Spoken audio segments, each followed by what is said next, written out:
হাতে সময় একদম কম থাকলে কিভাবে মাছ বানাবেন দেখুন। প্রথমে আমি রুই মাছ নিয়ে নিয়েছি, ভালো করে ধুয়ে নিয়েছি। আর এখানে মশলার জন্য পেঁয়াজ, 2 কোয়া রসুন, আদা, লঙ্কা, কাঁচা লঙ্কা, শুকনো লঙ্কা সব পেস্ট করে নিলাম। এখানে গুঁড়ো মশলা নিয়েছি, জিরে গুঁড়ো, ধনে গুঁড়ো, লাল লঙ্কা, ঝাল লঙ্কা, গরম মশলা, নুন, গোটা জিরে আর মৌরি, এই সমস্ত কিছু আমি দিয়ে দেবো। প্রথমে পেস্টটা একটা বাটির মতো নিয়ে নিলাম, তারপরে যে গুঁড়ো মশলাগুলো নিয়েছিলাম এই সমস্ত গুঁড়ো মশলা আমি ওর মধ্যে অ্যাড করে দিচ্ছি। তারপর আমি এর মধ্যে দেবো হচ্ছে ধনে পাতা কুচি, পেঁয়াজ কুচি দেবো, টমেটো কুচি দেবো, হাফ পেঁয়াজ আমি এখানে কুচি করে নিয়েছিলাম, আর একটা টমেটো আমি কুচি করে নিয়েছিলাম সেটাও দিয়ে দিলাম। কুচি করে কেটে রাখা কাঁচা লঙ্কা সেটাও দিলাম, দিয়ে খুব ভালো করে এটাকে সাহায্যে মেখে নিচ্ছি। এবার মাছগুলোকে দিয়ে দিলাম, সেটাকেও দিয়েও ভালো করে মশলাগুলো মাখিয়ে হাত দিয়ে ভালো করে মেখে নিচ্ছি।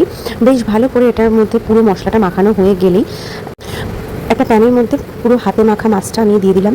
দেবো হচ্ছে যে বাটিতে আমি মেখেছিলাম সেই বাটিটা ধুয়ে একটুখানি জল দেবো, ব্যাস তাতেই কিন্তু পুরো মাছটা হবে। ঢেকে দেবো 15 মিনিটের জন্য। 15 মিনিট বাদে চলে এসেছি, দেখো কি ফাটাফাটি লাগছে দেখতে। আমার হাতে মাখা মাছ কিন্তু একদম পুরোপুরি রেডি হয়ে গেছে। বাড়িতে একবার ট্রাই করে অবশ্যই জানিও, আর পুরোপুরি ভিডিওটা ডিটেলসে জানার জন্য আমার এই ইউটিউব লিঙ্কে কিন্তু ক্লিক করতে একদম ভুলবে না। তো চলো, টাটা, বাই।